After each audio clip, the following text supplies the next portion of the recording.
Okay, so the first important thing that companies should do is to not debut minors, and anyone under the age of 18 should not debut into K-pop or be considered as trainees, because if you're under 18, you still have your education to do, you still have your childhood to live out, and you still have plenty of these things to do because you're still developing as a person and you're not fully grown.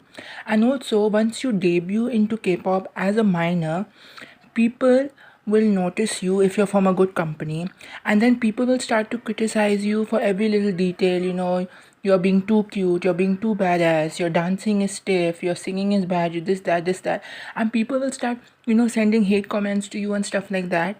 And the idols who are minors, they potentially could be seeing these comments, and they could be getting sad over it, and it could hurt them mentally and stuff. And it could be harm for them. So companies should try not to debut minors, and should allow them to complete their education, live out their childhood, fully develop as people, and then consider debuting them once they're 18 years old or older, because I believe that once you're 18 and older, you are okay enough to debut into K-pop if you want to.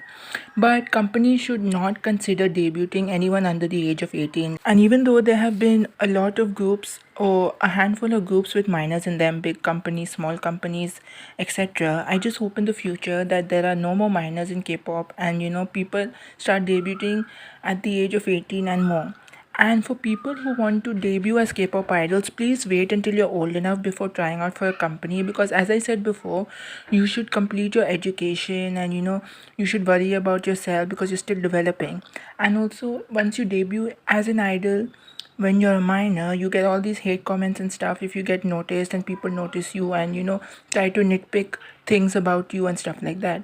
So this is why I don't like minors in K-pop, because it could be very detrimental to their health and mental health, and they could be really sad and stuff like that because of this, because they're still super young and they're not fully developed. So the next important thing that companies should do is to educate themselves and their idols on cultural appropriation, racism, and other things, because a lot of the times idol gets exposed for cultural appropriation, and saying the n-word and mocking desi culture and other cultures. And a lot of the times companies use other cultures in their MVs, hairstyles, and as outfits and stuff, but it comes off more as cultural appropriation than cultural appreciation, because a lot of the times in those cultures the hairstyles or something of the culture is very important to them, and K-pop idols and companies are using it as an aesthetic in their own concept, song, and MV, etc. Companies should educate themselves and their idols, because of the fact that K-pop is becoming more worldwide known, and a lot of the cultures that are mocked in K-pop are fans of K-pop. Like, what I mean to say is that there are a lot of black K-pop stans and there are a lot of brown Asian K-pop stans, but yet K-pop idols get exposed for saying the N-word. Yet K-pop idols get exposed for mocking desi culture and stuff like that. Like, there is this company, I mean, they are called Deep Studio, and they recently debuted a boy group named Superkind. So they had this pre-debut girl group named Yours, and they made videos about teaching Yours about cultural appropriation and all these sorts of things, which was amazing. Companies should do that. Companies should release videos, or they should show that they are educating their idols and themselves, and they should do these sort of things. Yours' company Deep Studio was really amazing for doing this and teaching the idols about cultural appropriation and all these bad things. So I just wish companies would do this more, so that they would mock cultures less and they would use cultures less as an aesthetic, and they would be more aware of cultural appropriation and racism and all the bad things in K-pop, and they would stop doing it and strive to be better people and better companies because of this. Okay, so the next important thing that companies should do is to stop making dance performance mostly MVs. And I am talking about bigger companies and smaller companies as well. Like, what's the point of making an MV that is mostly dance performance when you're going to be releasing a performance MV before the dance practice and after the MV in front of the same set that you used? And I know that a lot of smaller companies cannot make good MVs because of budgeting issues and stuff and not having a good budget. But that doesn't mean that they cannot get a good MV and they have to make mostly dance performance. Like a lot of small companies pick a location to shoot at, and then they get the scenes in that location. So why can't they get different member solo scenes or member group scenes or members doing something rather than getting mostly dance performance?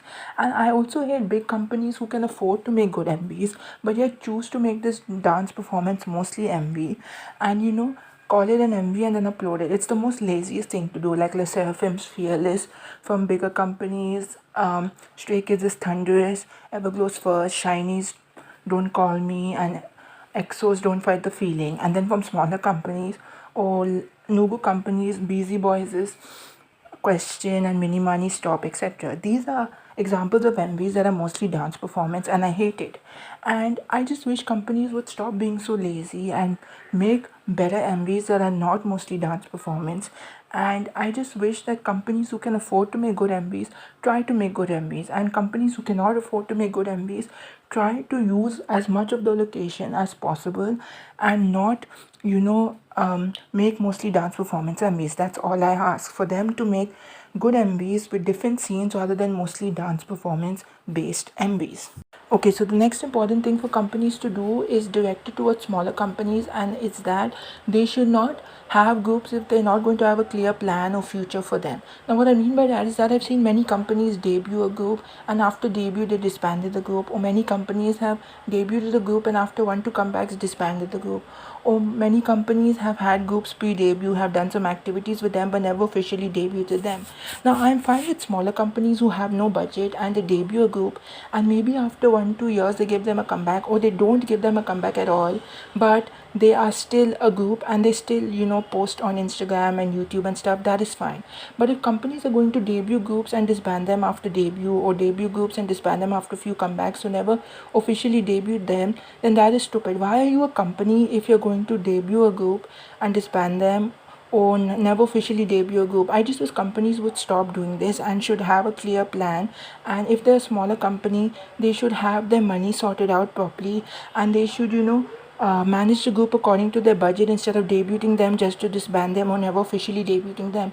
Because so many people join these companies to become idols because these are legit companies who debut groups, but then the group ends up disbanding and they have to go to another company into another group. And there's so many groups who disband and so many groups who never officially debut, and these crushes the idols' dreams. And it's so sad to see how many groups have disbanded in K-pop after debut, after a few comebacks, and never officially debuted at all. So I wish companies would stop doing this and they would just have a clear plan for their group instead of just disbanding to debut or never officially debuting them. So the next important thing for companies to do is to not debut too many groups under their company if they're a smaller company with little to no funds. If they're a bigger company who can manage groups, have funds, and can give good MVs and provide full promotions, and can make comebacks each time with albums and mini albums, then they should do it. They can debut as many groups as they want. But if they're a smaller company with little to no funds, then they should not debut too many groups. The reason being is that supposing a smaller company, for example, has debuted 2 groups already and is planning to debut a third group. Now the third group they're planning to debut, they will have to set money aside to make a decent MV, to make the song, and maybe do 1 or 2 promotions and try to promote the group. Then the groups that are previously debuted who need to make a comeback because they haven't made a comeback in some time, they'll have to wait some more because the company has no funds and the company will have to save up funds just to make a proper comeback for these groups. So I think that companies that are smaller should maybe have 2 groups maximum because it's easier to support them. Then in the future they won't have chances of disbanding the group because they can't support them. Like if you take Space Music for example, they have High Cutie and they have Like Me, which I don't know if Like Me is still promoting. Then they debuted Solia in 2021 and disbanded them within 5 days because maybe they couldn't manage the group or something and they're a smaller company. So this is what I'm saying. Companies should maybe just have 2 groups in their company max if they're smaller, because if they debut more than 2 groups then they might not be able to handle them and they have to disband them, and they'll have to let the girls go or let the boys go if they're a girl group, boy group, whatever. And this is sad because the companies are smaller and they don't have funds to manage them, so it's better to just have 2 groups in the company max. So the last important thing for companies to do is to have basic knowledge on video edits, that is having effects and edits in the music video and adding them, and knowing what to add and how to add them in the music video, and also having basic knowledge on vocal editing and vocal mixing so the final product sounds good. Now, I don't know if the companies hire video editors and producers for the music videos and the songs and the comebacks and debuts, or if they have staff that do it, but there are companies who have groups that have really badly edited songs, vocally edited songs, like Q6's Blue Heart, Blighty's Thum Tum, Dustin and Holix from the same company, Dustin's Burn and Holix's You Lie. And then there are also groups who have really bad edits in their music videos, like what you call it, High Cutie and Solia's music videos. Then if you look at New Age Soldier. And I think that smaller companies should at least have this basic knowledge before debuting a group or before doing a comeback, so that they can better themselves and they can, at least have better edits in their music videos so that the music video doesn't look cheap, and they can at least have a good enough song that has better vocal mixing.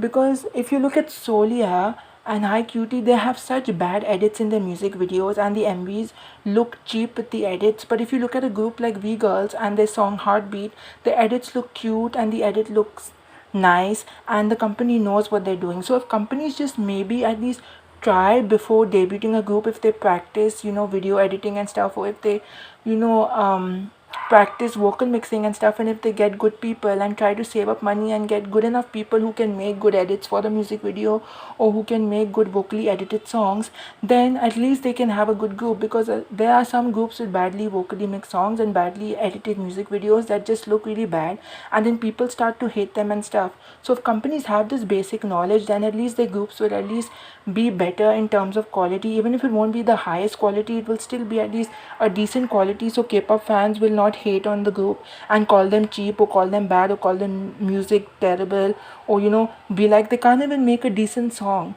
So companies should just have this basic knowledge so that the groups can at least not get hate.